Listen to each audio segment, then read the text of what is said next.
So welcome to this informational webinar on Great Lakes water levels. My name is Adam Bechle. I am the Coastal Engineering Outreach Specialist with Wisconsin Sea Grant. For those of you who haven't heard of Sea Grant before, Wisconsin Sea Grant is a locally focused federal-state partnership that promotes sustainable use of the Great Lakes resources through research, education, and outreach. Wisconsin Sea Grant is headquartered at UW-Madison and has field offices at UW campuses in Milwaukee, Manitowoc, Green Bay, and Superior.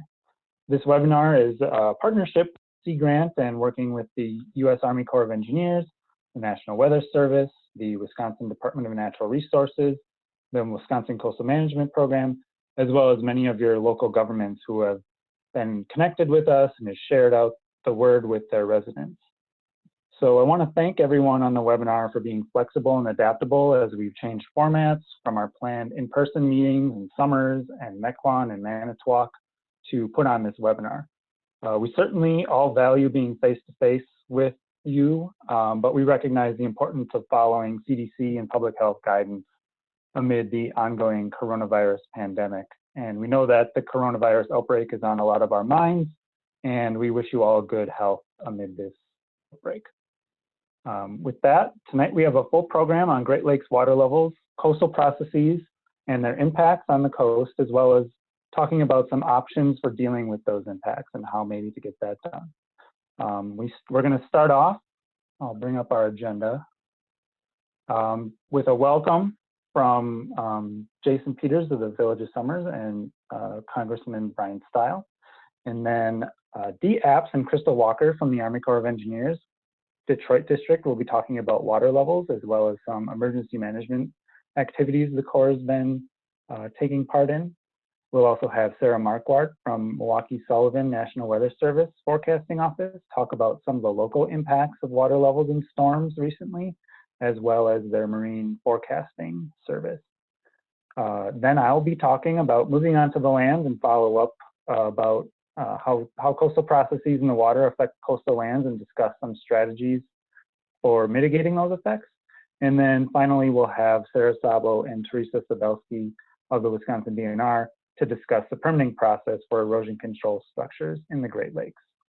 We'll follow all those presentations and take questions at the end with all of the speakers available till the close of our meeting. And as we go, we'll be fielding questions in the chat box. So you should be able to, I'll show you where I can get to the chat. If I go over here to more and chat, it'll bring up this chat box. And there's where we'd like you to type in your questions, and I'll kind of moderate those and ask them out to the speakers. As you'll note, I put in a chat already about a sign-up sheet where you can give us your email address. That way we can get to you, send you the handouts, send you the recording, and update you on any future water level outreach that may be taking place in the region. So as I said, the meeting will be recorded and we'll be posting it on Wisconsin Sea Grant's YouTube page. If you sign up, we'll send you a link to that recording. For those of you who may have your video on, I don't think many people do have their video on, but if you could please turn it off just so we can conserve our bandwidth in this time where lots of folks are trying to work from home. And then again, questions, please type them in the chat box. And I'll put another link to the sign-in sheet at the end. So with that, I'd like to turn it over to Jason Peters, the Village Town Administrator for Summers. Jason reached out to me a few months ago starting to talk about, hey, could we put on a water level presentation for the village? And those talks kind of snowballed into the planned 3 meetings that we had and rescheduled to this webinar. And so Jason was really kind of got the ball rolling on this. And Jason, I've unmuted your mic and take it away. Thank you, Dr. Bechle. I just wanted to say good evening to everybody and all of our coastal residents that signed up to watch this meeting. Unfortunately, given the circumstances, we couldn't meet face to face, but it looks like this is going to be probably our new normal for a little while for having public meetings. I'd like to thank Sea Grant, Army Corps, National Weather Service, the DNR, and Coastal Management for all the help and they've done to put this together and put the word out to try to get some information for our residents. Also want to say welcome to I see that State Representative McGuire and Congressman Steil is on the call with us today. I think it's really important that our local representatives, our state representatives, and our representatives at the federal level know how much this issue is affecting our coastal residents. And then just one last thing, I really wanted to thank Dr. Bechle for all the work he's done to put this together.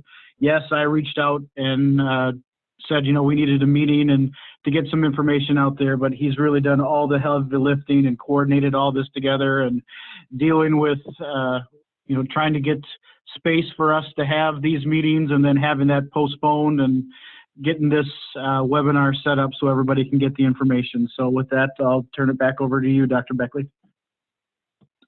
Thank you, Jason. And it was a team effort with everyone involved, so I don't want to take all the credit. A lot of folks know this information is important and want to get it up. So thank you, Jason.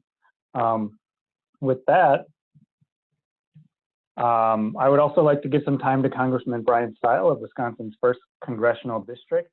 Congressman Steil was planning to attend the meeting in Summers that would have occurred, and he joins us online tonight. So Congressman Steil, you're unmuted and ready to go.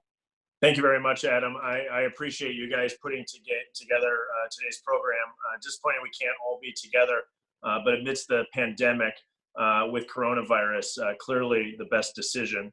Appreciate you guys, the Wisconsin University Sea Grant with the University of Wisconsin, the U.S. Army Corps of Engineers, National Weather Service, and the Wisconsin DNR, and good to have Representative Tip McGuire on the line as well. I think we're at our best when our state and federal agencies work together to solve problems. Maybe it's going to be nice tonight to talk about a problem that's not coronavirus. We've previously spent a lot of time talking about the impact of the higher lake levels along our shoreline in Racine, Kenosha, Milwaukee County, and all the way up the rest of the way up Lake Michigan. We're going to continue to see struggles with that as we saw this winter with the storm that came through and caused significant damage along the shoreline. And I'm interested and look forward to today's program. Really appreciate you guys putting it on. Thank you very much, and I'll turn it back to you. Thank you, Congressman Steil. I'll unspotlight your video, and with that, I think we will turn it over to the first part of our program, which is D-Apps from the Army Corps of Engineers Detroit District. I've unmuted you, D, and you're free to grab hold of the screen share. Okay. See if I can do this. We did practice this, so everyone, no, I'm not to you, but I'm letting everyone know. We took time to practice this and make sure everyone can do it. So everyone put in their effort to make the webinar a possibility. So are you seeing my screen, Adam? I got it. Okay. I think you're good to go. Good. All right. Thanks, Adam, again for doing all this coordination with these events. I know it was a rapidly changing situation these last couple weeks. So thank you. And so I'm going to kind of kick things off from the Corps. My name is Deanna Apps. I will speak first, and then I'll transition to Krystle Walker from the Corps as well, and she'll talk more about the emergency management of kind of some of the work they've been doing in the Wisconsin area. So let's get started here. The first thing I wanted to note is this is a Great Lakes wide event. So these are just some high water photos from across the region. So in the top left corner, you should be seeing a picture of near Duluth, Minnesota. Clearly some shoreline impacts there. Your top right is a picture from South Haven, Michigan. Definitely some impacts there to that area there with just a lot of debris washing up on shore and impacting the condominiums. On the bottom left in Stony Point, Michigan, off of Lake Erie, this was last spring. You can see some serious flooding concerns in that neighborhood as the waves overtop their seawalls there and onto their properties. And then finally there in the bottom right, you can see another shoreline flooding conditions there along Lake Ontario and Oswego, New York. So it's been high water this last spring, summer, fall, winter time frame across the Great Lakes Basin.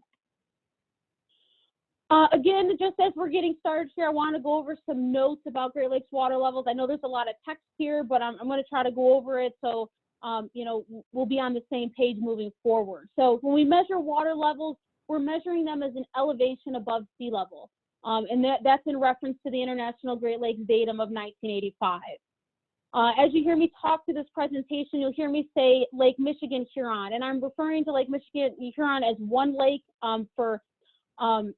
For our purposes, we consider them one lake due to the fact that they're connected at the Straits of Mackinac. On our webpage, and we provide lake-wide daily means. So we produce those a report daily on our webpage, so you can see current water levels. At the end of each month, we take those we average those lake-wide daily means to give us our lake-wide monthly means. We calculate lake-wide daily means based off a network of gauges that are around the lakes, and I'll show a diagram of that later. This allows us to get a water level that's really based on still water. So a water level that's really not influenced by meteorological forcing. So, you know, we use a network of gauge for instances like when you have really high wind. You know, we've seen that quite a lot this fall and winter, and where it pushes water levels up higher on one side of the lake than the other. So that's why we use a network of gauges, because we're trying to average out some of those impacts. At the Detroit District, we are the technically keeper of official monthly water level statistics. Our statistics start back in 1918, and we have coordinated that with Environment and Climate Change Canada through 2019. We work very closely with Environment and Climate Change Canada. Most of our data sets are coordinated with them, as well as our 6-month forecast, which I will talk about later as well. One thing I will definitely stress during this presentation is that the primary drivers of water level fluctuations are changing weather patterns and the resulting fluctuation of water supply. So basically, that Mother Nature is our main driver of water levels. So now I'm going to talk about monitoring the Great Lakes water levels and kind of things that we're looking at on our office. So as you can see, there's 2 diagrams here. The one on the right is really showing you the outline of the Great Lakes Basin. You know, so when we're talking about the Great Lakes Basin, we're talking about any area that's highlighted in green. You know, it's a very large area covering over 14,000 miles of shoreline. Obviously, it's an international border. So it covers 2 provinces and 8 states in the U.S. On the bottom left, you can see a side profile view of the system. So I like showing this. It gives you a good idea how water flows through the system. So beginning in Lake Superior, water flows through the St. Mary's River into Lakes Michigan and Lake Huron, through the St. Clair River into Lake St. Clair, through the Detroit River into Lake Erie, through the Niagara River over the Niagara Falls into Lake Ontario, and then out through the St. Lawrence River to the Atlantic Ocean. Now, on this slide, I do want to take the time to say that there are 2 places in the system where outflows are regulated. The one through the St. Mary's River from Lake Superior into Lakes Michigan, Huron, and the second out of Lake Ontario through the St. Lawrence River. Regulation of these outflows is the responsibility of the International Lake Superior Board of Control and the International Lake Ontario St. Lawrence River Board of Control, and that's all under the authority of the International Joint Commission. However, I want to stress that the regulation of these outflows cannot prevent extreme high or low water levels, nor can it fully control water levels. That water levels, again, here I'm stressing, are mainly driven by Mother Nature, and the impacts that we can have with outflow regulation are very small. So again, as I mentioned, when we went over that note slide, that we do base our lake-wide daily means and our monthly means based off a network of gauges. So any blue dot on there is a water level gauge that's run by NOAA. So that's on the U.S. side. That's the National Oceanic and Atmospheric Administration. Any green dot is run through Canada or the Canadian Department of Fisheries and Oceans. Anything that is bolded is part of the lake-wide average network, and I've listed at the bottom those specific locations of what are used in that calculation. So you can see for Lake Michigan Huron, we use 6 different water level gauges to calculate that lake-wide daily mean. So now I'm going to talk these next few slides about really the factors that are impacting water levels. So of course, we have the inflow from our upstream lakes. So in Lake Michigan Huron's case, we have inflow from the St. Mary's River. And then, of course, we have outflow out through the St. Clair River. However, the main factors that are impacting water levels is what's highlighted in red there, a term called what we call net basin supply. And that is a representation of precipitation to the lake, runoff to the lake, and then evaporation off of the lake surface. So you can consider net basin supply as really precipitation plus runoff minus evaporation. So that's something that'll come that I'll talk about more as we go through this. So how does that really play into a seasonal cycle? So water levels go through a seasonal cycle each year. Typically in the late winter or early winter, depending on the lake, is when we typically see water levels reach their seasonal low. This is usually because, we have snow accumulation, typically the ground is frozen, and we reach a seasonal low water level. Now, as we get into the late winter, early spring, that's when we typically start to see water levels rise. We start seeing snow melt as temperatures warm, and we see increased rainfall. So we have increased rainfall, increased runoff, which allows water levels to rise. Last year in 2019, we had a very large rise due to increased precipitation. In the summer is when we typically see the lakes reach their seasonal peak. It varies from early to late summer, depending on the lake. This is a time when we really see increased sunshine, which helps warm the lake surface, which becomes very important as we head into the fall, because the main variable that contributes to the seasonal decline in water levels is evaporation. And to induce evaporation, we need cold air moving over those warm lake surfaces. And that's what really induces a lot of evaporation. And that's really what contributes to the water level decline in the fall to early winter on the lakes. So as you can see here, this is our monthly mean water levels from 1918 to 2020. That's represented by the blue line that you're seeing on these graphics. The red line is the long-term average annual water level. You can see that there's one for each lake. Lake Superior at the top, Lake Michigan Huron there is number 2, and then St. Clair, Erie, and Ontario. Just for this purpose, I just like to try to focus in on Lake Michigan Huron. But as you can see, really even on all the lakes, if you look back in our period of record from 1918 to now, you can clearly identify periods of low and high water. We can see low water back in the early 30s. We can see some high water periods in the early 50s, mid 70s, a very high water there in the mid to late 80s. And then you can see, and more recently, we've experienced a decade plus of low water that began in the late 90s to 2013, 2014, which culminated in a record low on Lake Michigan Huron in January of 2013. And then we transitioned to really a record rise over the next couple years, and then really a steady rise thereafter over the last couple years that resulted in the record high water levels we've seen in 2019 and 2020.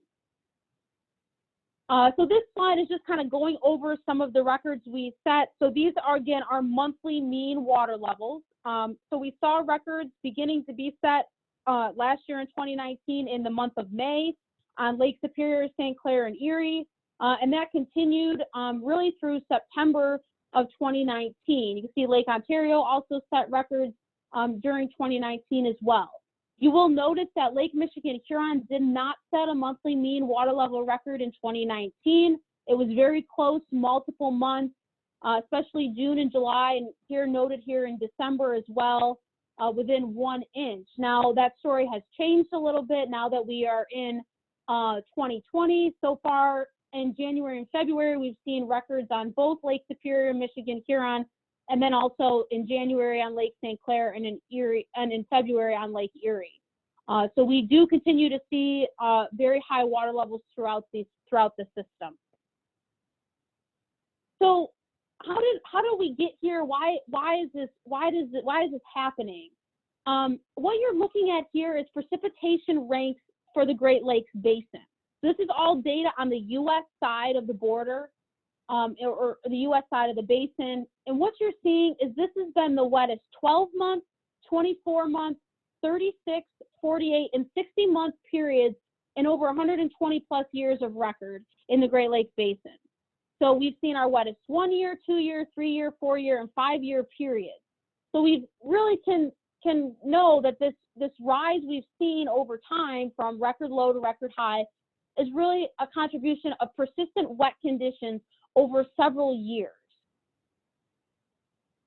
So what has it been like recently? Okay, we know that we've seen persistent wet conditions over multiple years, but now I'm going to talk more specifically what's been happening this winter, kind of where water levels are now. So this past winter, what you're looking at here is precipitation plots, percent of mean for December's the farthest one on the left, January's in the middle, and February's on your right. And basically any color you're seeing in the greens or blues is a representation of precipitation above average. Anything in the yellowish or orange-red color is an indication that there was below average precipitation. So you can see first in December, you can see that across the eastern side of Wisconsin, there's actually quite a bit of gradient. You can see in the northeast area, we see precipitation above average, and in the southeast, we can see that precipitation was slightly below average in that region. Now, if you flip to January in the middle there, you can see that pretty much most of the Great Lakes Basin, including Wisconsin, Michigan, saw precipitation above average. So a fairly wet January. And then in February was actually fairly dry throughout the basin, mainly slightly below average precipitation, and in some areas just 50% of average. So almost half of what we would normally see in a February month. This slide is showing you stream flows in the basin. So again on the U.S. side, stream flows can be a good indication of runoff in the basin. You can see that, due to the wet weather we've seen really over the past year and in, just recent years in general, stream flows have remained high through the fall and winter of this year. In December, you can see from the legend that the bluish colors mean above normal or much above normal, black indicating very high. So you can see in December in northeast Wisconsin and Michigan, very much above normal stream flows. And then if you look at January in the middle, due to that wet month, we saw extremely high stream flows in January. And you can see that in the right image in February, you start to see that relax a little bit due to that dry month now. Still stream flows above normal or near normal, but less of, definitely a change from January where we saw a lot of high stream flows throughout the basin. And then lastly, I wanted to touch on temperature throughout the basin. I'm sure everyone's pretty well aware that the winter was warmer than normal. Overall, along eastern Wisconsin, about 3 degrees Fahrenheit above average throughout the winter months, December through February. A couple notes here I've made on the side. Just warmer than normal temperatures in December and January really reduced the amount of evaporation off of the lakes. And we typically saw below average evaporation during that time. Although February was also warmer than normal over the entire month, there were multiple cold air outbreaks during the month that did lead to increased evaporation. So we did end up seeing above average evaporation in February throughout the lakes. So now that we've kind of talked about where we are, basin condition wise, I wanted to also just touch on the monthly and seasonal outlooks. So what you're looking at here is a 1 month outlook for March. Those are the two diagrams on the top, and then a 3 month outlook for March, April, May along the bottom. That the diagrams on the left are representing temperature, and then on the right is precipitation. When you're seeing that orange area over the Great Lakes Basin, that's an indication that there's a likelihood of above normal temperatures coming up in the next month in 3 month outlook. So that was the case in this forecast. The precipitation graphics on the right, you can see in the March outlook for the 1 month, which is the top right image, you can see that the Great Lakes Basin is in really mostly a white area, which means equal chances, which means when the Climate Prediction Center put this forecast together, they were uncertain if precipitation would be above normal or below normal in that area. If you look down, however, to the 3 month outlook, you can see that the Great Lakes Basin is shaded in a green, and that's indicative of a likelihood of precipitation above normal during the spring. So they are forecasting a wet conditions to continue. I will note though that these graphics are updated on the 3rd Thursday of the month, which happens to be tomorrow. So this information will change tomorrow. It will change to a forecast for April and a forecast for April, May, June. So if you're curious on what those look like, it's all done through the Climate Prediction Center, and they have those graphics available on their webpage. So now I'm going to talk about just the 6 month water level forecast. So I'm going to kind of walk through this diagram so you understand what you're seeing on here. So that red line that you see is the daily lake-wide average water level so far for 2020. So that's why you can see there it starts in January, and that red line there stops in mid-March, because that's where we are so far in 2020. That blue line that you see that extends from January through December is the daily lake-wide water levels, or daily lake-wide mean water levels for all of 2019. So that's allowing you to compare to where we are now to where we were last year. Those pink dots that you see in the middle, those represent the long-term average monthly mean water levels for that respective month. And then those bars that you see at the top and bottom represents the record high and low monthly mean water levels, again, for that specific month. Our forecast can be denoted by the green dots and then the red bars that extend from it. And you can see those red bars a little bit more clearly as you go out further in the forecast. That's because those red bars represent a 90% confidence interval. So there's more uncertainty as we go out further in the forecast. So you can see those red bars that they extend further out. So just a couple things to know. I'll start on Lake Superior. You can see Lake Superior we started this year higher than last year. As you can see, water levels have been declining on Lake Superior over the last couple months. And currently it's very close to water levels at this time last year. However, as I mentioned earlier, Lake Superior did set new records in January and February of 2020. And then currently right now, it's just slightly below its March record high. So for the forecast, you can see that we expect near to potentially above record highs if we see wetter conditions, according to, like, if you were to follow that top of the red bar there. But again, still forecasting very high water levels and well above average. Now, if we look at Lake Michigan Huron, you can see we started 2020 well above 2019. We've set records in January and February of 2020, likely going to set a record in March of 2020. And right now, currently, our forecast is indicating record high water levels in each of the next 6 months on Lake Michigan Huron. Currently, these water levels that we're seeing right now are about a foot above last year's water levels at this time. And we do expect, I will say that when we did the forecast at the beginning of the month, the water level, if you were to take the February monthly mean and calculate what that rise would be to the July monthly mean, that's when we expect Lake Michigan Huron to reach its peak we were forecasting about an 8-inch rise. So that gives you an idea of how much that seasonal rise would be starting from your February monthly mean to your July monthly mean water level. Also just wanted to show here the other lakes as well, Lake St. Clair, Erie, and Ontario. You can see that most of these lakes are in a very similar boat. You can see we're started 2020 higher than we were last year. You can continue to see that we're very close to records, we've set records in either January or February. And again, forecasting near to above record highs on Lake St. Clair and Erie. Lake Ontario forecast still for higher water levels.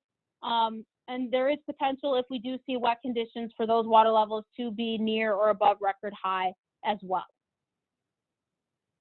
The last thing I want to talk about here is a tool that we call the Water Level Outlook. And I'm going to zoom in more on Lake Michigan Huron so you can see this better. This is a tool that allows us to answer the questions, what if?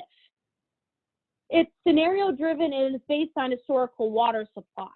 So as I mentioned earlier in the presentation, we have data in our office called net basin supply. And net basin supply, again, is that precipitation plus runoff minus evaporation. We have net basin supply data that goes back to 1900. So what this tool allows us to do, it says that it allows us to say, okay, given the water level we are at now, if we use the sequences, all the historical sequences of water supply that we've seen in the past, and we route that through our regulation or routing model, what are the potential water levels that we could see? And that's what's shown in that gray band there. So on this graphic, you can see that this black solid line is the water levels over the past 2 years. The black dotted line is the long-term monthly average. And then again, just as in the other diagram, those bars at the top and bottom, those dashes represent the record high and lows for those months. So again, what this tool does is says, okay, given that we're starting where that solid black line ends, if we run all of our sequences of historical net basin supply through our routing model, what are the potential water levels we see? And then again, that's what's represented by that gray band. And what I think is there's a couple things that are interesting about it. Number one is that even if we have very dry conditions, if we follow the bottom of that gray band, water levels would still be well above average. Even, so this is out 1 year. Then now you can see here on that, the green line is a representation of the year 2019. So if we saw water supply similar to 2019, the resulting water levels would be at the top of that gray band by the end of the period. So this gives you an idea of kind of what are the possibilities if we do continue to see very wet conditions there. These are some water level resources. I usually have this as a handout at the meetings, but because obviously we're doing this virtual, I decided to put this up here as a slide. And since this will be recorded, you'll be able to go back and access some of these websites. This pretty much all of this stuff can be accessed, really just starting from Google, just Googling Detroit District or Great Lakes water levels, and you could get a lot of this information just by navigating from there. But at least here you have the exact links for that information. Lastly, we have created a high water web page at the Detroit District. So there's that link at the top to that as well. Or like I said, if you just Google Great Lakes high water Detroit District, I'm sure it'll pop up. And then again, at the top is my contact info. Again, my name is Deanna App.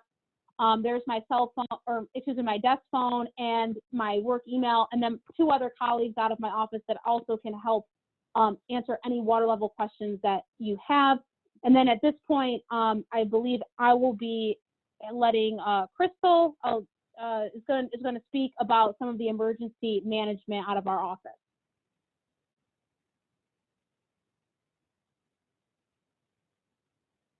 And Krystle, you are unmuted, so you're ready to go. Okay, and you can hear me okay? Yep.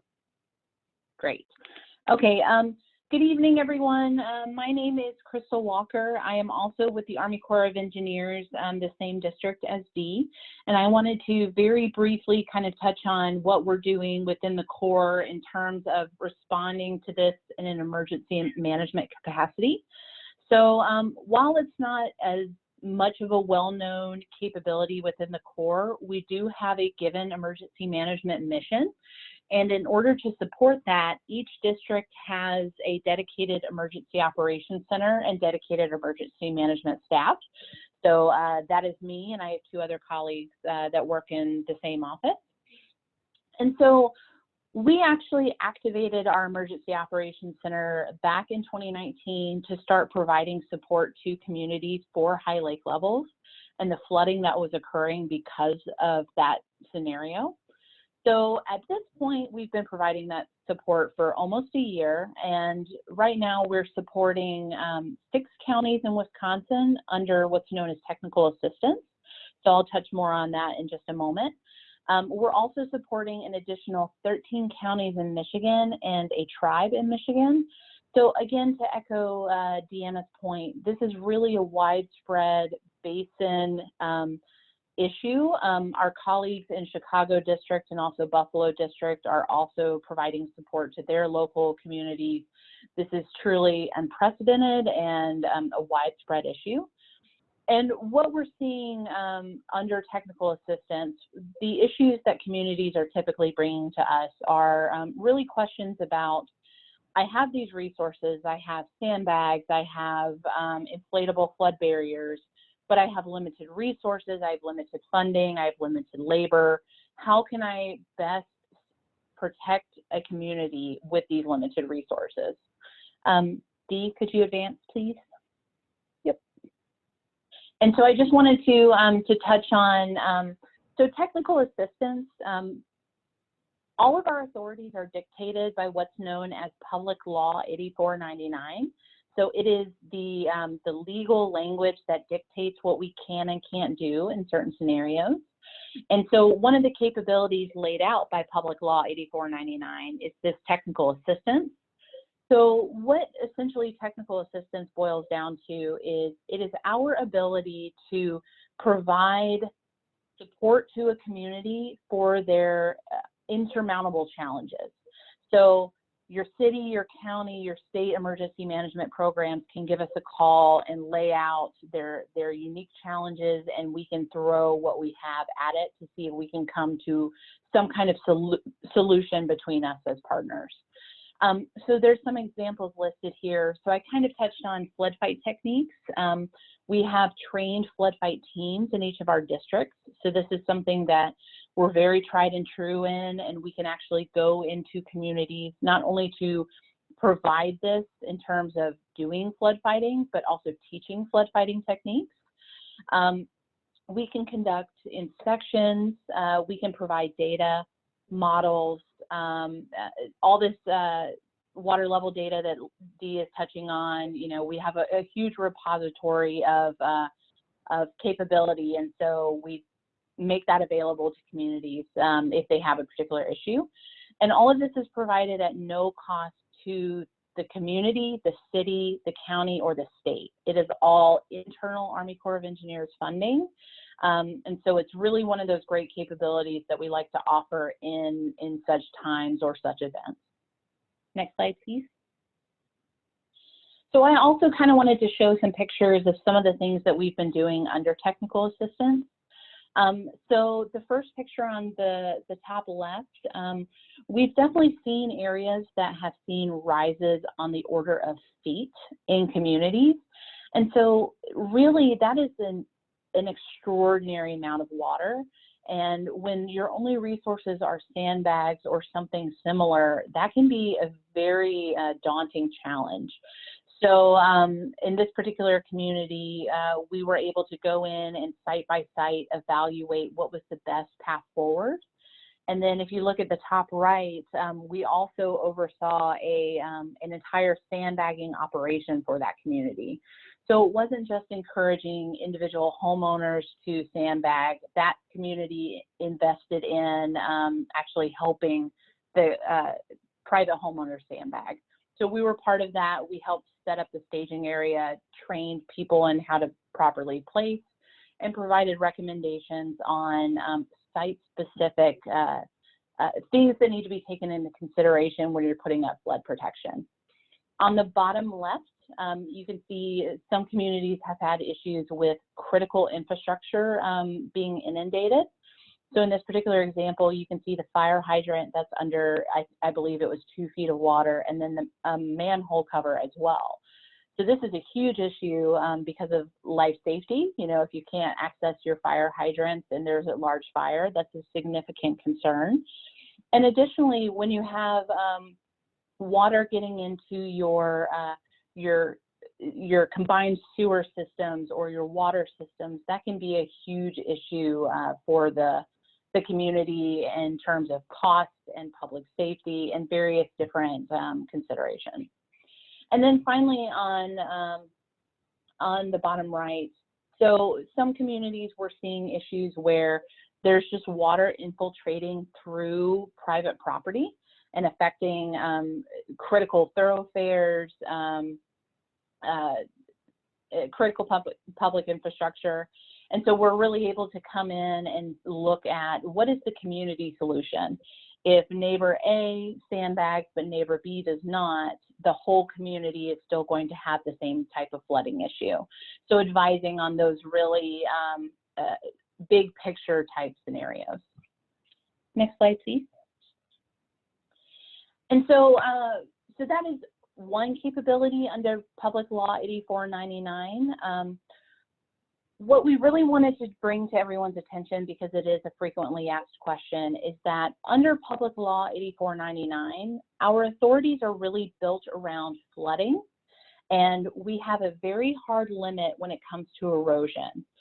So I just want to be very clear that erosion cannot be addressed by the Army Corps of Engineers under emergency response authorities. And so I'm very clear about that, because we do have a lot of programs in our catalog that deal with erosion, but typically those have much longer timelines, say on the order of 2 to 10 years to have a project completed. So we're still having those conversations with community leaders and county emergency managers. But when it comes to immediate emergency support for erosion, that is something that we are not authorized to do. Next slide, please. And so contact information for us. So if you have any questions about emergency management, we're first going to recommend that you contact your local emergency management agency. So depending on where you live, that could be your city or your county. And the reason we say that is because there are a lot of processes in place to get local, county, state emergency declarations. And so it's really important that all those levels understand what is going on in your community, on your property, on your street, and so that they're very aware of the challenges that are happening in the field. And so we are in touch with them, but sometimes it's really good for them to partner directly with you, the homeowner, or you, the business owner, and get that information more direct. So we'll always recommend that first. Our second recommendation is, I want to reiterate what Dee said about our high water webpage. So in addition to being a quick resource for lake level information, we also have emergency management contacts, permitting contacts, outreach contacts in terms of longer term programs that may be applicable for the community. So a lot of great resources there. Also a lot of resources about sandbag technique, some good YouTube videos. So just a really good one-stop shop for a lot of issues coming from this particular event. And then finally, we absolutely do answer the phone. So if you would like to reach out to us, there is an Emergency Operations Center email listed there. So we recommend that first. And then I want to provide my colleague Michelle's contact information listed here. We do, like I said, we do answer the phone. We just really want to let you guys know that we're in your communities. We are partnered with your emergency management programs, and we're really doing everything we can and bringing everything to bear that we can to try to address these really, as I mentioned, unprecedented issues that we're seeing from high lake levels. So with that, I think that concludes for the Army Corps of Engineers. So I'll turn it back over to Adam. Thank you, Dee and Krystle. So now we are going to have a presentation by Sarah Marquardt. She's the service hydrologist at the National Weather Service Milwaukee Sullivan office. And Sarah, I've unmuted you. I think you are free to grab the screen share. Okay, can you see my screen? Not quite yet, but I can hear you. Okay, there we go. Should be coming up. Now I got it. All right. Yep, now I've got you. Okay, thank you, Adam, and thank you for everyone for tuning in. So I'm going to go in a little bit more details weather-wise on how we got here and what we're looking at going forward, and then what we're looking for in terms of forecasting these types of events that cause the flooding and erosion, and then where you can find information from us on our website. So I just wanted to quick show the basin, everything, all the rain and snow that falls in the area highlighted in green here eventually makes its way into Lake Michigan Basin. And how did we get here? So Dee talked a little bit about this, but I'll just want to reiterate that it was a very wet year. 2019 was the wettest year on record for both the states of Wisconsin and Michigan. And if you break it down to the county level, it was the wettest year or the second wettest year on record for all the counties throughout the Lake Michigan Basin. Now, if we take a closer look at these locations spatially, this is precipitation departures in the last year. And the entire basin is in the purple and blue color, which indicates about 12 to 20 plus inches above average. So it's a lot of excess water that has been making its way into the lake. And then if we look at precipitation from the late 1800s to now for the state of Wisconsin, the past 6 years have been the wettest chunk of time in this time. Even the drier years that we've had recently are still wetter than most of all the other years that we've seen. So this is pretty unprecedented that we've had back-to-back years, 6 years that have been very wet. And you can also see the trend, the blue line there, showing that the precipitation trend is increasing with time. Okay, so Dee talked a little bit about temperature and how that affects evaporation. So on this slide, I want to focus on something else related to temperature, which is ice cover. When we have very cold winters, we get a lot of ice cover on the lakes, and when there's a lot of ice cover, that can limit the evaporation. So shown here is the number of or highlighted years where there was greater than 50% of ice cover in Lake Michigan.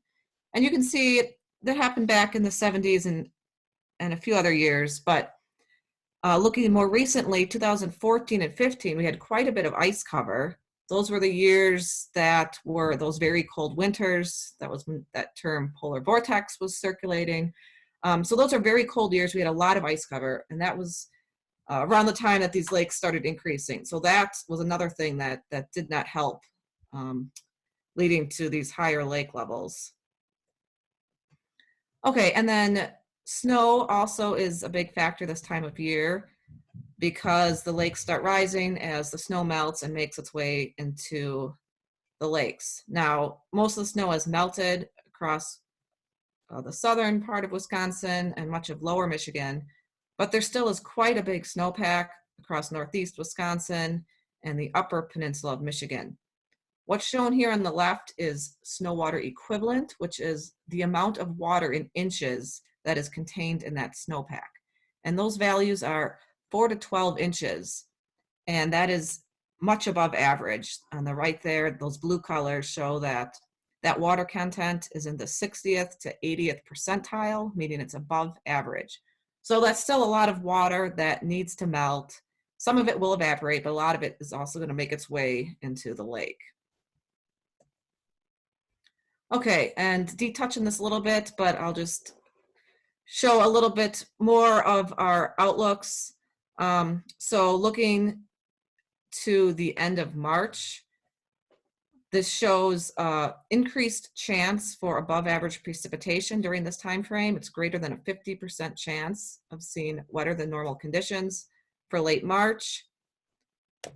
And then the April-May time frame, similar trend. We're seeing not quite as of a high probability, but still increased chances for above average precipitation during this time frame. And that trend looks like it will continue later into the spring months for April, May, June, and then May, June, July. So if this pans out, we are looking at more rain that will eventually make its way into the lake. Okay, so now I want to talk a little bit about what we're looking for when we're trying to anticipate when we're going to see these storms that create the flooding and erosion. So one thing that we're looking for is a low pressure system that tracks south of the lake, because that will give us winds coming out of the east with some component coming out of the east. So whether it's southeast, easterly, or northeast winds. And this will cause the winds to pile up the waves on the western portion of the lake, which is the Wisconsin shoreline. When we see really strong low pressure systems, that means we're gonna have stronger winds.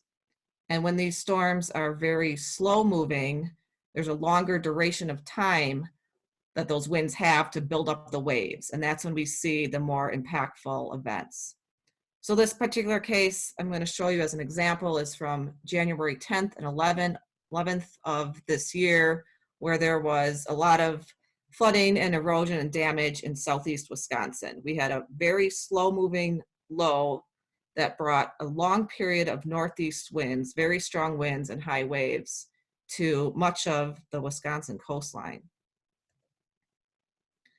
So shown here is winds for several locations in southeast Wisconsin during the entire day from midnight through midnight, so January 11th, hour by hour.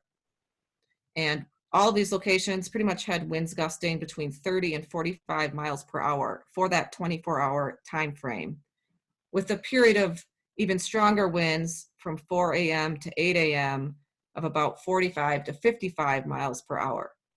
So these are the type of events that really cause problems. When they're the slow moving, you get this really long duration and these very gusty winds. So this is more of an extreme case, but this is just an example that you get this long, prolonged wind events that cause a lot of the issues that we're seeing.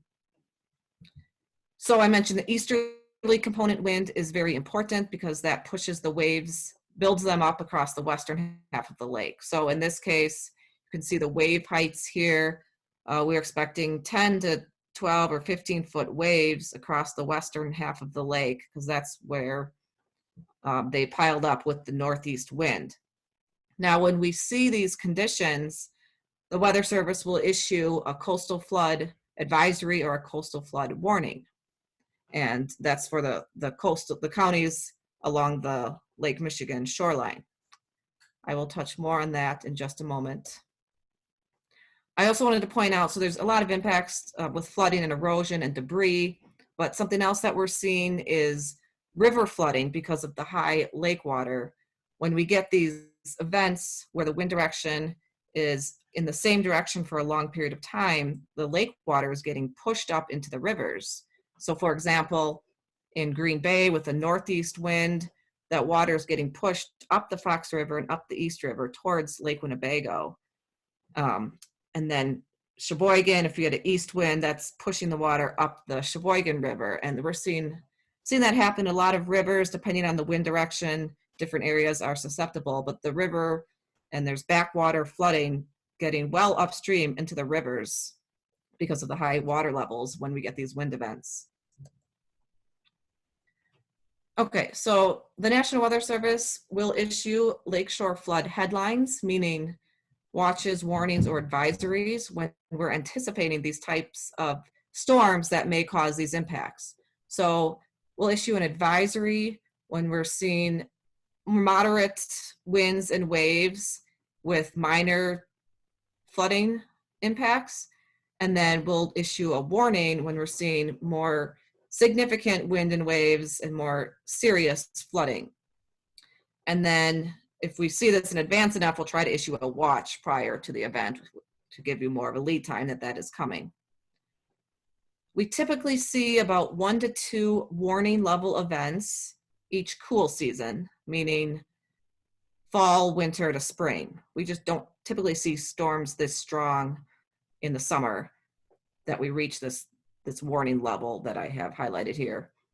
But certainly we get impacts with lower wind and wave thresholds, and especially with the higher lake levels.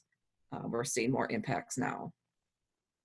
But typically it's 1 to 2 events that reach the warning level here with the winds and waves I have shown on the slide there. Okay, so when we anticipate those conditions, we publish information on our website. The best place to look for that is the situation report on the top right.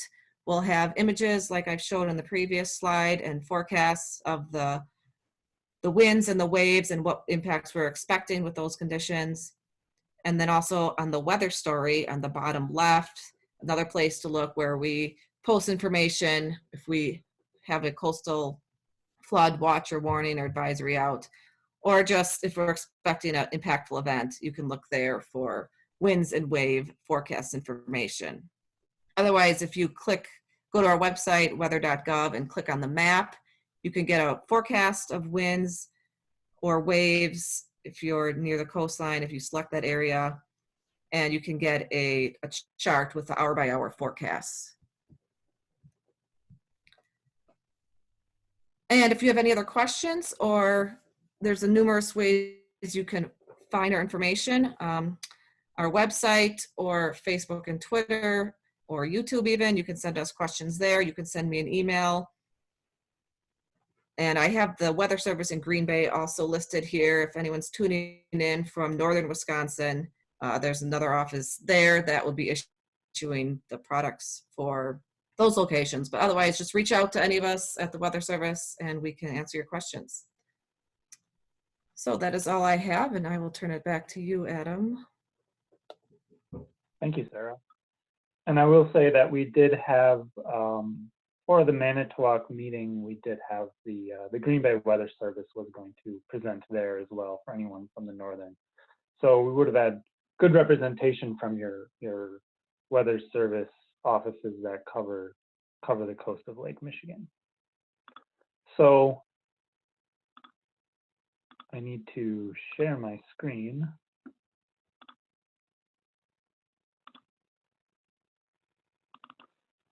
So we've heard from the Army Corps of Engineers about water levels, and we've heard from the Weather Service a little bit about water levels and then what storms do. So I'm going to be talking a bit about how these manifest to damage the coast, and then some of the adaptation options we might have, and mention some educational resources that are available through Wisconsin Sea Grant and available through other avenues. So again, my name is Adam Bechle. I'm the Coastal Engineering Outreach Specialist with Wisconsin Sea Grant. So this cartoon here shows all the different factors of shoreline erosion and bluff recession. And so some of the main things we've been talking about are the natural processes that occur. Mainly, we've been talking about water levels, and we've been talking about waves and how those impact the coast. So those water levels and waves intersect with the land. Up on the land, we also have some things that can be going on if we have higher bluffs, which a lot of this region has, those slopes have their own issues. Once they become unstable, they can collapse. Groundwater can be a big factor in weakening those slopes, and then surface water running off over the edge of the bluff can actually cause quite a bit of erosion. Thinking about the bluff and the shoreline holistically, a lot of those different factors can come into play. So this is another cartoon I have of how water levels and coastal storms can combine to affect the coastline. So we have what I'll call a average or low water scenario.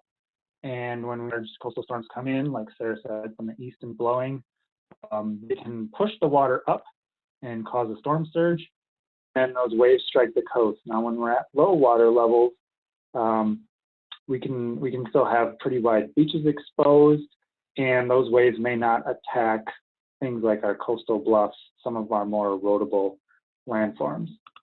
However, in the situation we're at now, where we have high water level, that gives those storms a pretty significant starting point to have those waves reach our banks and bluffs and shoreline property.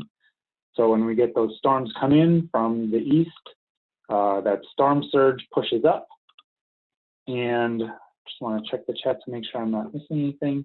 And then those waves are able to reach the toe of our bluff, are able to reach banks and start causing erosion, start to strike that, take material away, and then now that we are missing some material, that slope can lose stability and fail back and continue the process. And I'm sure that's what a lot of you have been observing over the last couple of months, last couple of years. But just wanted to quickly address sort of the concepts of why we're really seeing that shoreline erosion now. Some really large storms came through back in the period when we had low water levels or when the water levels were rising. That probably didn't affect the coast as much as some of the smaller storms we've seen in recent years, just because they had that head start on the water levels, letting that wave hit the toe of our bluffs. So again, those natural processes are all important. Right now, water levels and waves are really driving a lot of work on those shores. But all the time, we can have issues from groundwater and surface water. So we want to keep that in the back of our mind. Human alterations to the coast can also have an impact. Things like installing shore protection changes nearshore dynamics. And so there's a balance there that can cause increases in erosion some places while protecting other places. So it's about balance. Modifying drainage, we like to put houses, driveways, other impervious surfaces that can concentrate surface water runoff, so being cognizant of that. And then removing vegetation can remove a very valuable line of defense on our shorelines, our coast. That vegetation has a lot of positive benefits, and when we cut it down, we sort of remove that piece that's helping our coast stay stable. So natural processes as well as human alterations can affect changes to the coastline. But again, right now, water levels and waves are really driving things, a lot of the change that we're seeing. So I want to get in a little bit about options for protecting our coastal assets. And so I always like to start with what's called I call a top-down approach, where we're looking, starting from the top, where the things we value are, where homes are, buildings, roads, and look at what we can do if we can take actions up there that would protect those assets, managing land use, managing water, and managing vegetation. Working our way down the slope, looking at how water flows down our slopes, how it's vegetated, and if that slope's stable, and then getting down to the water line. If we've exhausted sort of some of the thoughts up at the top and on the slope, and if we need to reduce wave impact and stop that wave erosion, if it's necessary, then you go down that route. And so I will note that not every option I talk about is suitable for every situation. Our coast is very very variable, going all the way from Kenosha up to the high bluffs over 100 feet tall, and then back down as we get, Sheboygan. So not every one of these options that's offered up is going to work in every situation, but I wanted to sort of cover the bases and give everyone an overview of what is available for them. And I will also say this cartoon is going to be of this house on a high bluff, but a lot of these are also applicable if someone is in a lower lying area, say northern Ozaukee County, Green Bay, places like that. So one thing that may be of use to folks that they can do with right now, assuming they're sitting in front of a computer, is to look into flood insurance if they're low lying and worried about coastal flooding. Some things about flood insurance are you do not need to live in a floodplain to buy it. Most homeowner policies do not cover flooding. And so if you do live in a low-lying area and you've experienced water coming up, you may want to consider flood insurance. Another thing is most insurance, including flood insurance, will not broadly cover erosion. There may be some ways it can get covered in terms of an event. But that's one of those things where any specifics about insurance, you definitely want to contact your insurance agent and go over what coverage you have and ask questions of them, because even if you talk to someone from the state who deals with flood insurance, they don't know specific policies that you have. So it's always important to check with your insurance agent about those questions and what you are and are not covered for. One resource that you can go to for this is you can do a web search, Wisconsin DNR, do I need flood insurance? They have a handy web page that can connect you to FEMA and answer some basic questions about the process of buying flood insurance.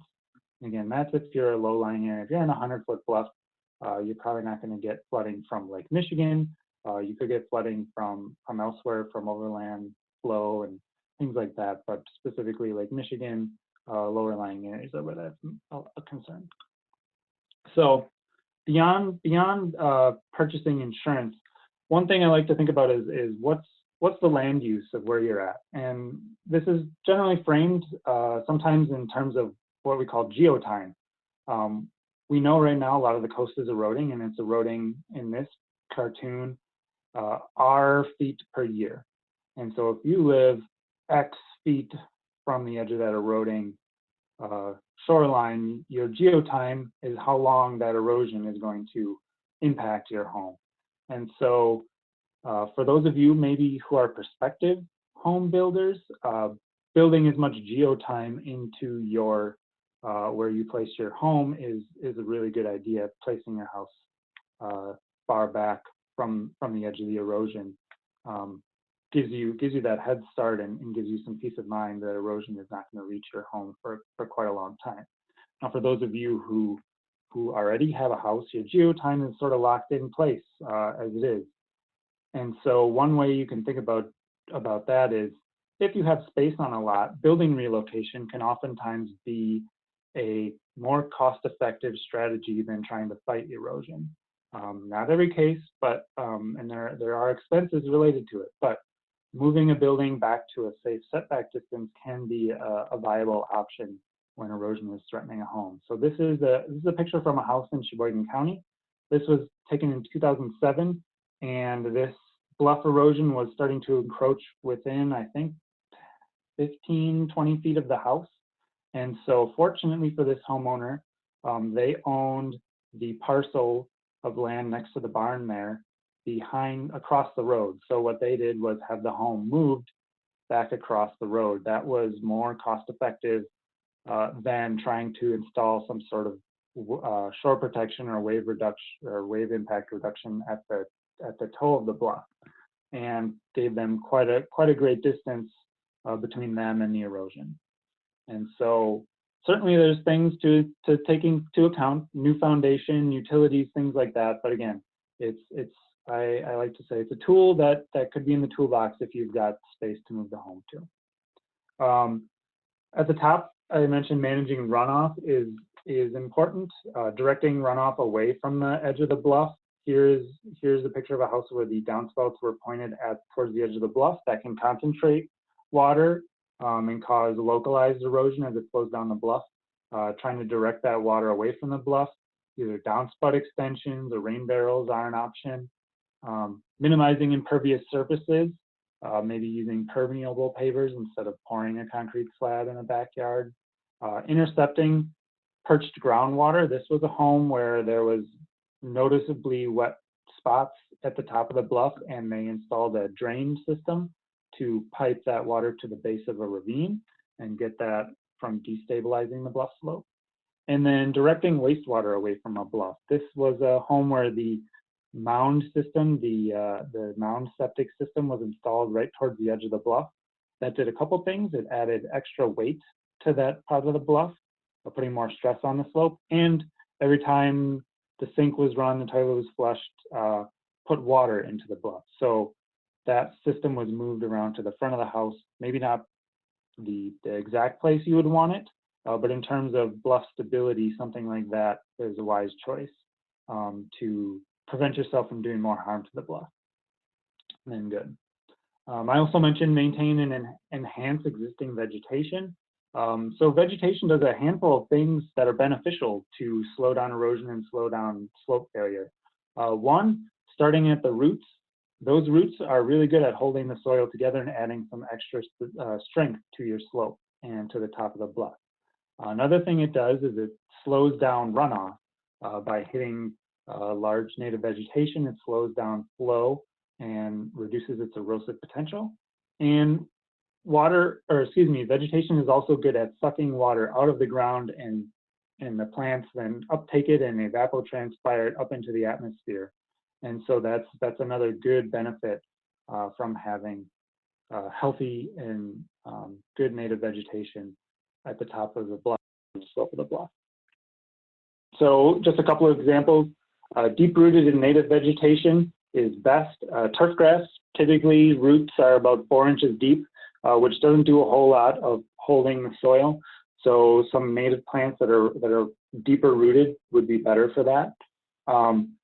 Having a no-mow buffer at the edge of a bluff or near the edge of a shoreline, that allows that vegetation to grow out. Those roots can grow deeper, and everything above the surface gets taller, hold the soil better, and transpire more water away. So typically at least 10 feet of no-mow buffer, more if you are willing to do so. If you have good vegetation, but you still want to see the lake, rather than clear cutting, establishing a nice view shed where you can get views of the lake, but also maintain quite a bit of that vegetation is a good way to compromise. And then if you have large trees, you can prune them up to get that view shed where you're not getting rid of that beneficial vegetation, but you are also giving yourself nice views of the lake. So those are some things at the top of the bluff that can be done, and recognizing that that may not solve the problem for everyone, but that's a good place to start and think through, are these things going to be beneficial? Certainly they'll slow down erosion from the top down. Then looking down the slope, we can see, again, a good place to have deep-rooted and native vegetation on the slope of the bluff for many of the same reasons I talked about. This is Bender Park in Milwaukee County that has a very well-vegetated bluff with lots of beautiful native vegetation. And then managing water in and on the bluff. So I mentioned that groundwater can sort of lubricate the soil, cause some issues with reducing stability, as well as groundwater can sort of leach out through the face of the bluff and cause some of that surface erosion as it flows down the bluff. So some options that are out there that folks use to remove that water is there's things called wick drains, which are sort of drilled into the bluff and they drain out that groundwater. Horizontal drains drain out the groundwater. All of that is focused on trying to reduce the amount of groundwater that's destabilizing a bluff slope. So if you see presence of seeps of water coming out the face of your bluff, that may be something to explore, and at least bring up with someone, a geologist perhaps. how you can reduce the impact of groundwater on your slope.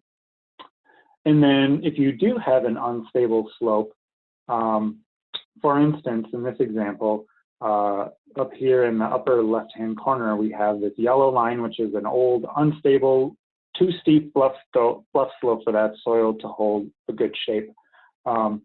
Even if you stop that toe erosion, because that slope is too steep, it could still collapse and sail back to a more stable angle for that slope or for that soil material. So what can be done, a handful of things, is cutting back the slope to a more stable angle, so removing that material and then nicely vegetating. Things like cutting and filling, so you cut back a little bit and you fill it so you're not going too far back of a slope. If space is an issue, adding terraced walls, basically retaining walls, to help buy some space back as you're getting to a stable angle. And then sometimes filling in that unstable angle to a more stable slope is also an option. So these are, if you have a very oversteep bluff profile, these are some options to reshape that and make it stable again. So as we work down the slope, water and vegetation are always things to keep in mind, to keep an eye on. And then as we get to the toe, if those sorts of things aren't going to do it, you can't move the house, and erosion is getting uncomfortably close to your home, and that geotime is starting to run out, then thinking about how can you slow down erosion from the waves at the toe. And so one of the most common structures that people will use is called a revetment. Revetment is a shore parallel, so it's placed along the shore, structure of sloped erosion-resistant material that will directly protect the shore from erosion. So oftentimes this is called riprap. It's large rock placed on the shoreline. And so it's not just rocks dumped on the shoreline. That certainly offers some protection, but when thinking from an engineering perspective, there's some thought that goes into the design of a revetment to give it longevity. And so I'm going to break down this cartoon of engineered revetment and kind of go over what's in an engineered revetment and why is it there. We start with these large armor stones, and so these stones are sized such that they will resist being moved by waves that are likely to be seen at the site. And underneath that, simply not just large stones, but some graded layers of filter stone that those large stones can bed into. And then filter cloth is typically used. And I'll illustrate the effect of that from an old Army Corps of Engineers document. The value of the filter stone and filter cloth, if you just have those large rocks, there's pretty big spaces in between those large rocks, which allow soil particles to escape. So you can still get erosion continuing underneath, and those rocks will sort of excavate down by themselves, and you still get some erosion from behind the rock, and could have some instability there. By having a graded layer in there, by having a filter cloth in there, you're providing a barrier, much smaller holes for some of that soil to escape. So the large rock is working in tandem with the material that's underneath it to protect your shoreline. And as well, down at the toe of the revetment, that's where either providing some additional reinforcements so it does not get undermined by waves and sort of have this revetment slide into the water. And then having it at a stable slope that's H to V. And typically we think 2 to 1. So for every foot rise, at least 2 feet of horizontal run, 2 to 3 is generally the range where those rocks are going to be the sweet spot of being stable. So taking another look at what a revetment is, this is when an engineer looks at a revetment, their eyes turn to this somehow in their brain. It looks like this. This is sort of a drawing, an engineering drawing with some of the specific things, and I'll talk about how an engineer might determine those components. So how do they pick the stone size of the armor? Well, a lot of that's dictated by what type of waves are going to be seen by that revetment. And certainly the waves that hit the shoreline are important. A lot of conditions around the Great Lakes are known as depth limited conditions. So as waves get into shallower water, they break. And so how deep the water is limits how big a wave can be, because when a wave breaks, it expends its energy and gets smaller. So typically, a revetment will be designed based on the water level that it's expected to see, kind of at the toe there, and then how high the design water level, and then a storm surge on top of that. What is the depth of the water, and then the sort of maximum wave that the revetment is designed to is figured out from there. And that helps figure out how big the stone should be.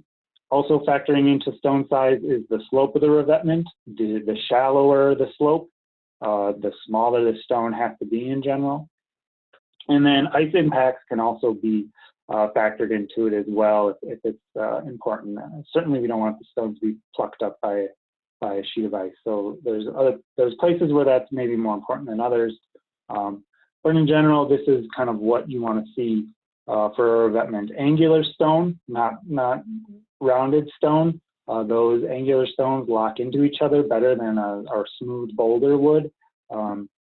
And smoother pieces would require heavier stones. And then just for how those stones look, a length that's less than 3 times the height. So you don't want long, flat pieces. Those tend to slide around and get picked up, possibly break when the waves hit them.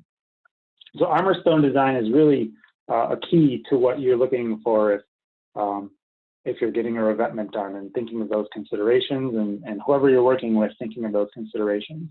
How high the revetment is placed factors into the design waves, the design water level, and then the slope of the revetment. So you want to make sure you see some justification for how high the stone is piled. Again, making sure that there's filter layer that's specified in the design. And then again, that toe protection.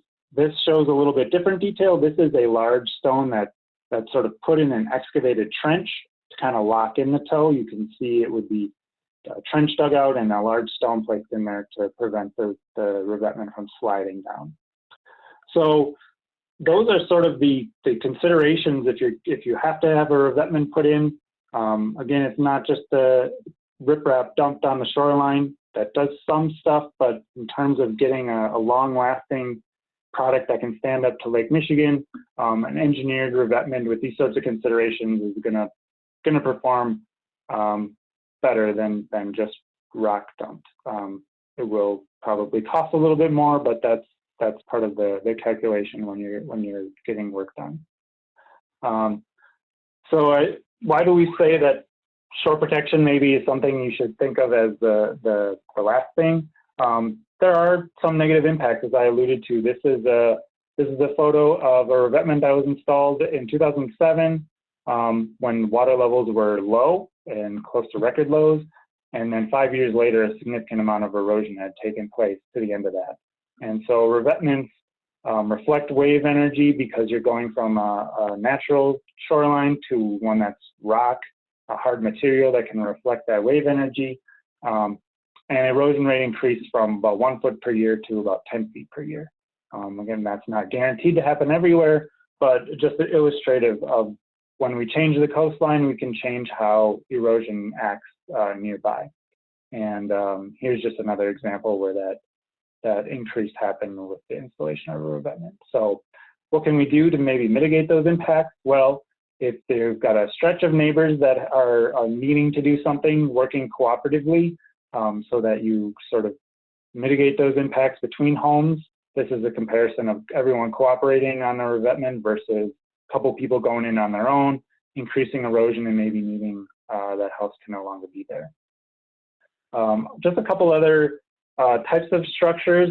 These aren't as common in Lake Michigan, particularly in Wisconsin, but I just wanted to cover them to talk about what they are. Seawall acts somewhat similar to a revetment in that you're trying to resist erosion directly on the shore, but instead of being sloped rock, it's typically more vertical erosion resistant material, concrete, to protect the shoreline from erosion. A breakwater is goes parallel to the shore. That the main thing is not directly protecting the shoreline, but it's trying to block the wave energy as it comes in. And as you can see here, compared to some of those revetment pictures, the breakwater, you can have a beach behind it, whereas a revetment, typically, you just have rocks. The beach is very hard for it to return. But typically, breakwaters aren't really done on a residential scale. But again, I just wanted to mention the term so that folks knew what breakwater technically was. And then another thing that can get done is a groin. Now, this is a different type of structure that sticks out into the lake. What the groin is trying to accomplish is to trap sand that moves along the shore and try to build up a beach here that will offer some protection to the property behind it. Groins, because you're trapping sand, typically will lead to increased erosion on the other side of the groin. So groins have very, very direct impacts just to the downdrift side of them. And sometimes that beach, especially at high water, can get pretty inundated and maybe not offer as much protection as you'd like. Real briefly, unsuitable shore protection, concrete rubble with rebar can expose rusty metal on the shoreline and really be hazardous to anyone going down there.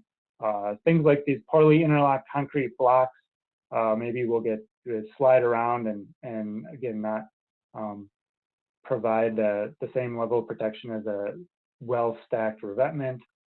Dumping rubble over a slope, you really want the material down by the water line, and dumping over a slope doesn't get a lot of it down there.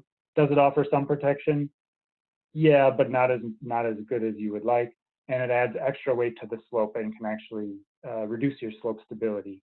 And then things like flat plate-like rubble, as I mentioned, those are liable to break because they're long and thin and slide around and not interlock very well. Shore protection has to be maintained in the long haul, so there's some things to look out for, like flanking, increased erosion around the end of the shore protection.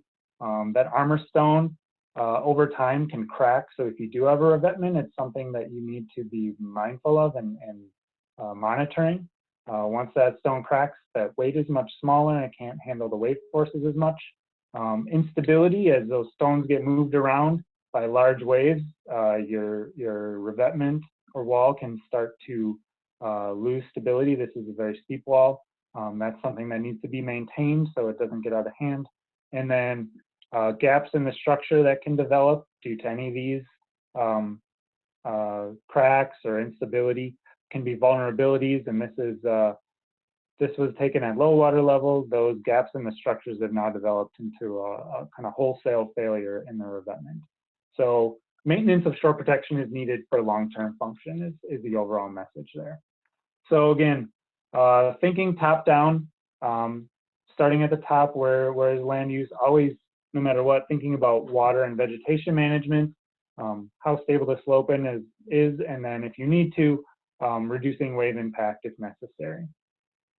I will put together a handout with a lot of links to additional resources that cover some of these topics in more detail. I will send a link out to everyone after this webinar is posted that has a link to this. You can find it by going to your favorite web search and typing in resources for Great Lakes coastal property owners. Once I get off the talking, I will put a link in the chat as well. That has links to a lot of great things like Living on the Coast, which is kind of a one-stop shop for coastal processes, all the way to more information on revetments and how you might work with a contractor. And then we also have fact sheets on Great Lakes coastal protection structures, stabilizing coastal slopes, and working with engineers and contractors on shore protection projects. And again, you can find a link to all these resources in that handout that I will be putting a link to right now when I get done talking. So with that, I'll end my portion and stop. Oops, I still want to be sharing my screen and find Sarah and Theresa from Wisconsin DNR to talk a bit about how the permitting process at Wisconsin DNR works. So bring up their presentation, and Sarah and Theresa, you are unmuted and should be good to go. Good evening, everyone, and thank you for your time tonight. This is Sarah Szabo from the Wisconsin DNR, and I covered Door through Sheboygan County for waterways. Also with me tonight is Theresa, and she is from the DNR, and Theresa covers Ozaukee through Kenosha County for waterways. If you're interested in placing hard armor, the DNR presentation will be applicable to you. As we have learned from the U.S. Army Corps of Engineers and National Weather Service, this high water event cannot be solved by pulling a drain plug. We learned from the UWC grant that there are options landowners can do without placing hard armor. However, we have seen a high trend in placing hard armoring. The state holds a lakebed in the public trust. What that means is that authorization is needed to place structures on the lakebed. Due to the high water event and increased severe erosion, the department has created a self-certification process. The self-certification process allows for landowners to place erosion control structures in advance of an approved permit. The self-certification process is all online, and the landowner fills out the form and certifies that the project will meet the basic standards described on the form. Then the landowner sends the form to the listed email address, and once the form is sent, the project is able to start right away. The response email from the DNR will not be sent right away, so please do not expect an email, and you can start your project right away. The response email will detail the next steps and how to apply for a permit. The next slides will detail how to find the form online. One tip for everyone before we get started: you can use your cell phone to take a photo of the information on the screen. Additionally, we do have a handout that details how to access the form online, and I believe that will be sent out by email to the attendees of tonight's webinar. So to find the form online, you can search dnr.wi.gov/topic/waterways/.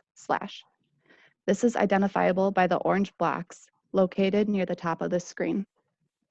On this page and under the Shoreline tab, click Great Lakes Erosion Control. This is identifiable by the red box located near the bottom of the screen with the red arrow pointing to it. Next. Hello, everybody. This is Theresa Szabelski, also with the Wisconsin Department of Natural Resources. After clicking that Great Lakes Erosion Control link from that previous slide, you'll be brought to this page here.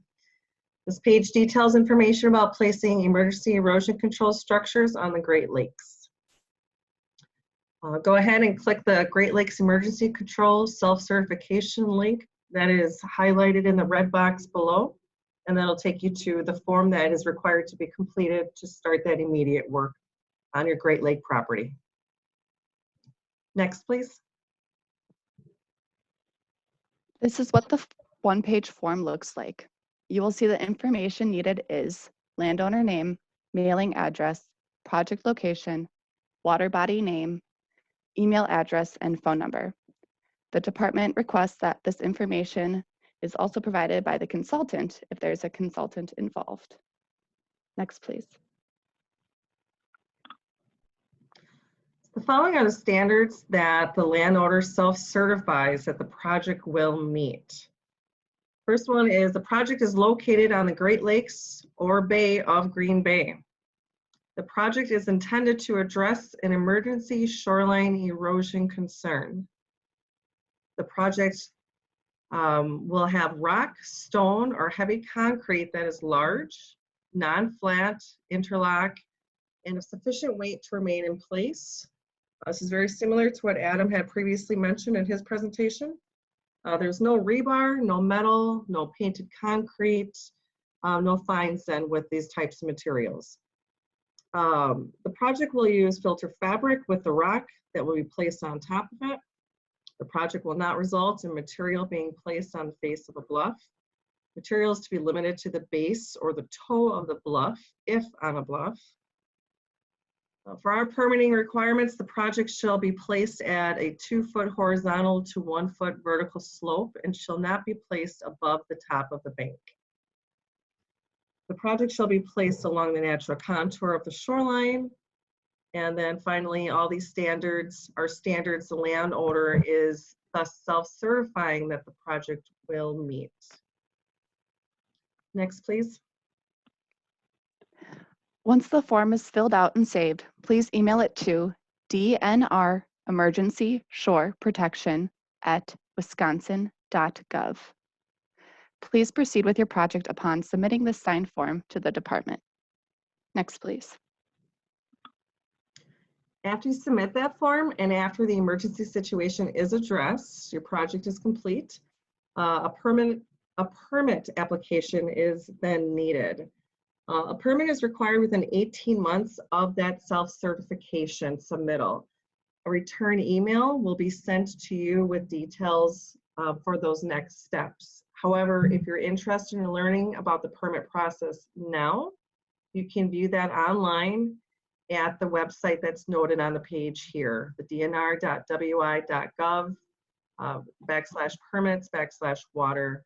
And again, this information will be sent to you via email as well. Next, please.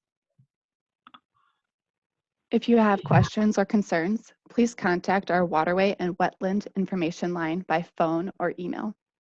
The phone number is 608-267-3125. And the email address is dnrwmspublicinquiry@wisconsin.gov. Next, please. And because this is the question that we are getting most often, once again you send that form to the email address, you are able to start your project right away. That email address again is dnremergencyshoreprotection@wisconsin.gov. Thank you all for your time tonight, and always feel free to contact us if you have any further questions. Thank you, Sarah and Theresa. So now we're going to move into the question answering phase of the session, and I am going to now unmute all our presenters. I know people have been trickling in questions throughout, so I will go through some that I saw before I started talking. I know a handful have come in since, and got them documented.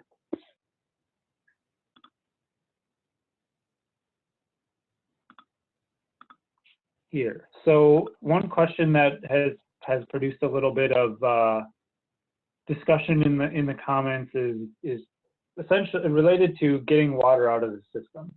So the question started as, I know there's an international compact about managing water in the Great Lakes, but why can't we sell massive overabundances of fresh water to states and provinces that need it desperately?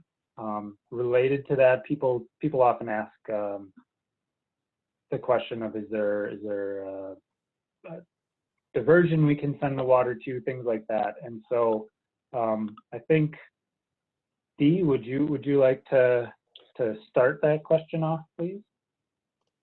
Yeah, so I can talk to that a little bit. So there is a Great Lakes Compact or agreement that bans the diversion of water outside the basin.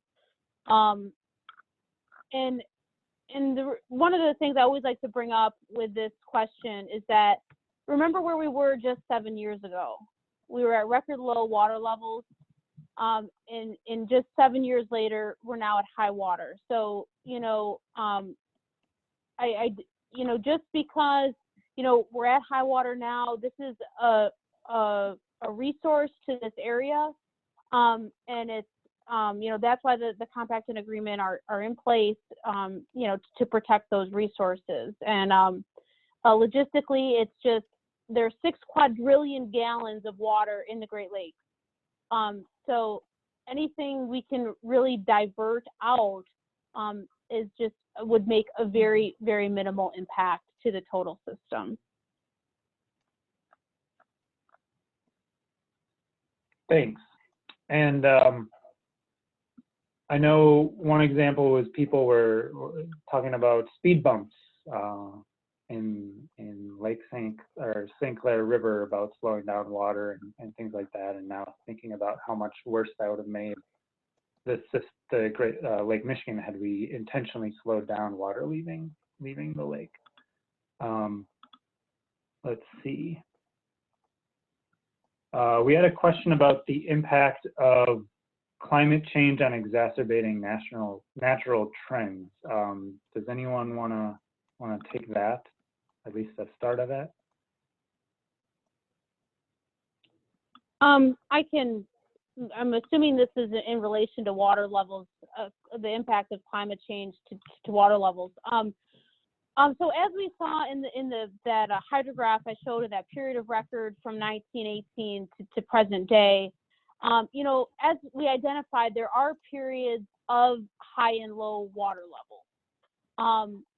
And there are and it's as Sarah from the National Weather Service also, you know, pointed out, there are many variables, meteorological variables that impact water levels. There's temperature and precipitation, evaporation, runoff, and all of those things are changing over time.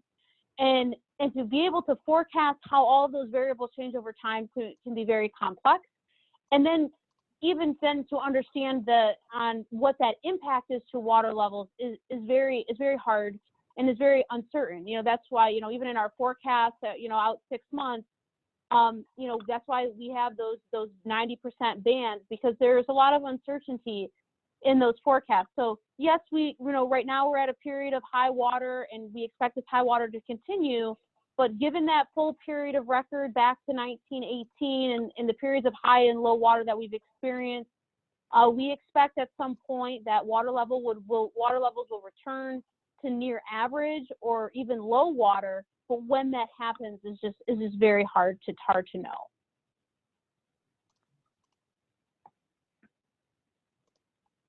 And I think one piece that I think from Sarah's presentation with observing ice cover being less this year and seeing variations in that, and ice provides a nice protective layer to the shoreline when it's fastened to the shore. So when we have those high ice years, we can get that extra protection.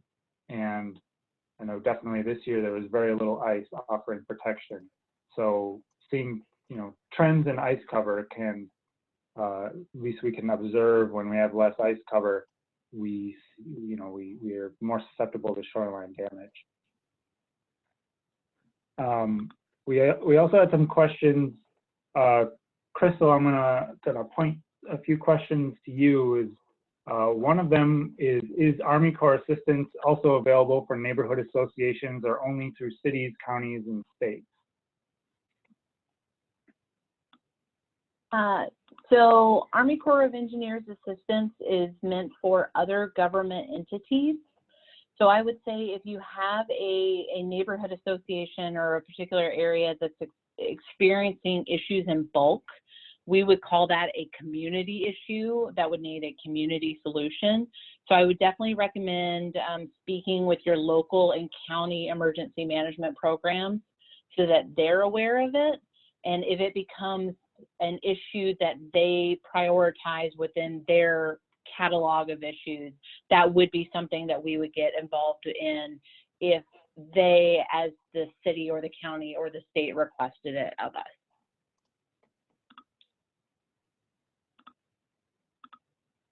And then another question is, what about Section 14 emergency projects? Could you speak to those as well, please? I suppose I would need a little more detail on that. So Section 14 is one of those longer term programs that can address erosion issues. It does have a time, a significant time component to it. And oftentimes those projects are also competed. So essentially a community will put in a proposal, and then it goes into the big pool of projects that the Corps will rack and stack. And then if it's selected to move forward, it still may take time to get it funded. So it's absolutely something that we would want to talk about if you feel like it's applicable in your community. But we just want to be very open that you're probably looking at a 2 to 10 year type time frame. And oftentimes some of these longer term programs have cost shares as well for your community. So hopefully that answered your question. If you want to kind of specify further in the chat, I'm kind of tracking. So hopefully I can hit that point for you. Thanks. I think that sort of got to what section 14 was. And yeah, any more detail, please come in. And sorry to folks that I might have accidentally privately chatted or reposted things. I was trying to post the link to the water level handout in the chat, and it took me about 3 tries to do it. So it's the bottom of the chat. If you click that link, it'll go to the water level handout that I had put out there. There is also a question about, is anyone doing anything? Is there funding available to private property owners? Things like that. And so you all may have heard about the January 10th or 11th storm that hit the Racine, Kenosha, Milwaukee areas, put in for a federal disaster declaration. In terms of that, I think the thresholds that the damage was done would not hit a threshold for assistance to individual property owners. But you know, that's when we see a hurricane strike the coast, and you have to hit certain damage thresholds for funding to be available there. I know from a state level, if we still have Representative Tip McGuire on, I know that I've heard Representative McGuire on the news talking about something that they're trying to, a bill they wrote in the state legislature, and Tip, I'm gonna unmute you and let you talk about some of that as well. Oh, sounds good. Thank you. Good evening, everybody. My name is Tip McGuire. I'm the state representative from representing the north and west sides of Kenosha, as well as the village of Summers, the village of Mount Pleasant near the lake, and a little bit of the city of Racine down by the lake. This year, you know, obviously, I think many of the homeowners in the area, you look at the price tags on some of these revetment things, and it looks almost impossible for a family to afford. And so one of the things that we're looking at are long-term, low-interest loans through the Wisconsin DNR to homeowners. We have a bill up that would use about $5 million for that. And we're hoping, unfortunately, session is finished for this year. So I'm hoping to at least have a public hearing so many of your views can be expressed to other members of the legislature who may not have districts that are right on the lake. But I will say, you know, I'm not going to claim that this is a silver bullet, $5 million for this many revetment projects and for as many homeowners that are along the lake. Obviously, that would just be a drop in the bucket. So we're hoping to get the issue out there this year. I'm hoping to get a public hearing where we can present just simply the damage that all of your homes and properties have received by this high lake level, and the need for this kind of funding so that you guys can put in place the necessary protections. But it ultimately, you know, I think there's going to still be a lot more that we're going to need to do, but I'm hopeful that this can be a good first step in the right direction. So that said, I did also hear earlier mentioned the federal assistance for individuals who have damage from the earlier January storm. And so one of the critical problems with how FEMA currently analyzes damage is that they don't include merely damage to property. They only include houses that have had damage to the structural integrity of the physical house. So while there are many people whose property has been damaged throughout this process, they still don't qualify for that FEMA assistance to private homeowners. However, if any of you do have damage to your home, we are trying, it's my understanding, and someone from the federal agencies can correct me if I'm wrong, but it's my understanding that if 25 homeowners in a district, in a county, have achieved that kind of structural damage, then that can trigger the emergency funding. So if you have received this kind of damage, I've asked other homeowners to reach out to me so we can at least compile them, and maybe we hit that 25 house threshold where we can start getting some federal assistance. So please don't hesitate to shoot me an email and let me know if you've received that kind of damage. And my email is rep.mcguire@legis, legis.wi.gov. So I'm happy to answer any questions. If you have them over email or anything like that, feel free to reach out anytime. And hopefully we can start to get to work on actually solving this issue. Thank you. Thank you, Representative McGuire. And I will paste that, or actually, Representative McGuire, if you can type that into the chat, folks seem to be asking for it. And I Sure will, thing. as long as I'm okay with it, when we follow up email with everyone, we can share that information as well, so that folks on the line or people who see the YouTube link will put that in there as well to try and get that word out as well.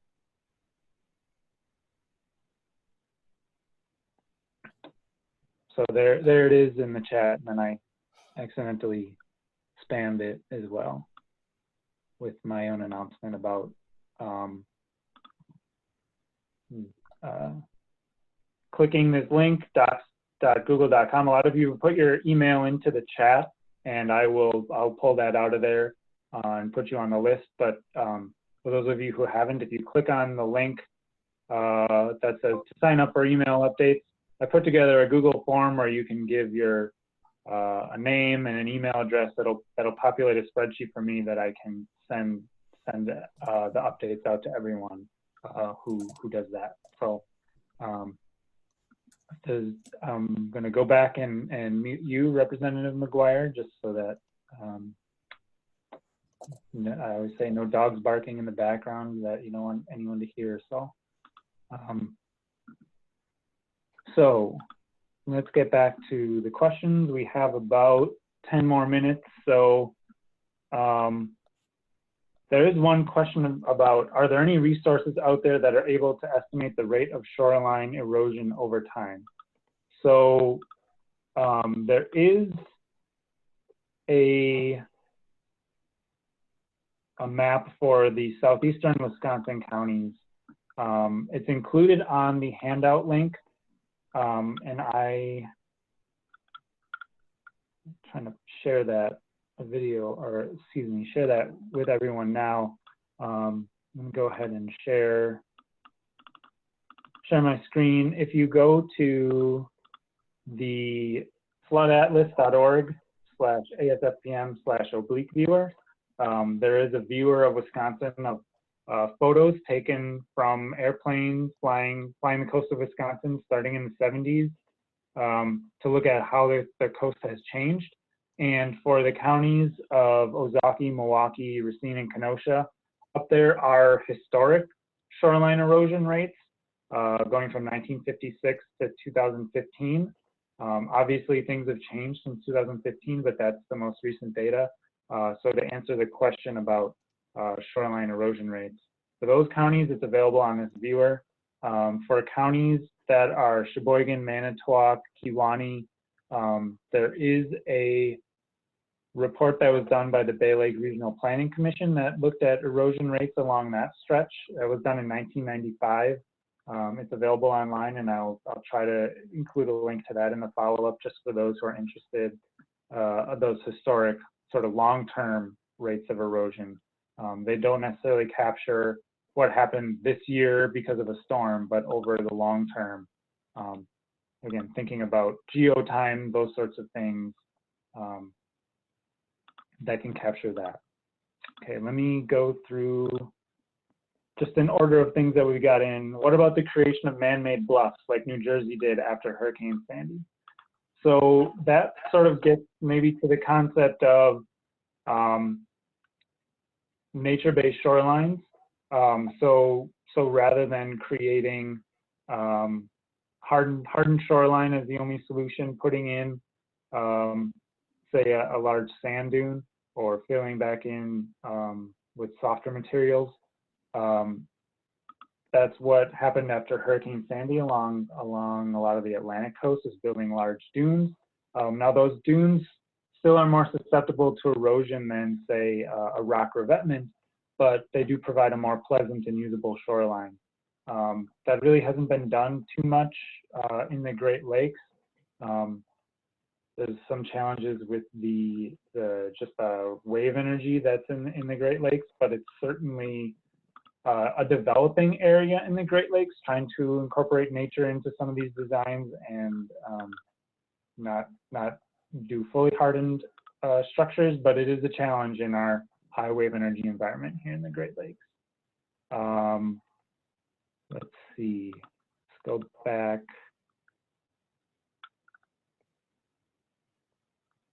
Did any of the presenters see a question that they want to address that I've missed?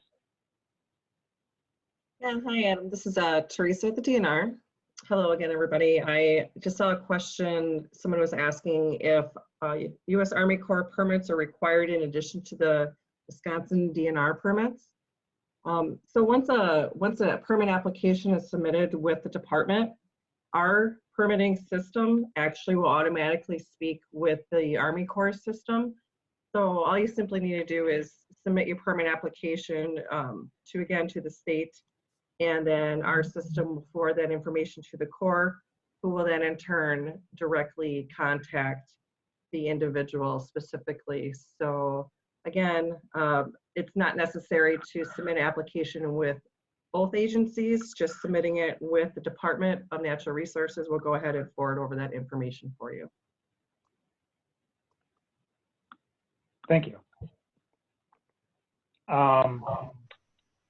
There's a question here about a sewer pack, Southeastern Wisconsin Regional Planning Commission Shoreline Improvement Plan that was put together in the 1990s, essentially in response, I think, to the last record high water levels in the 1986.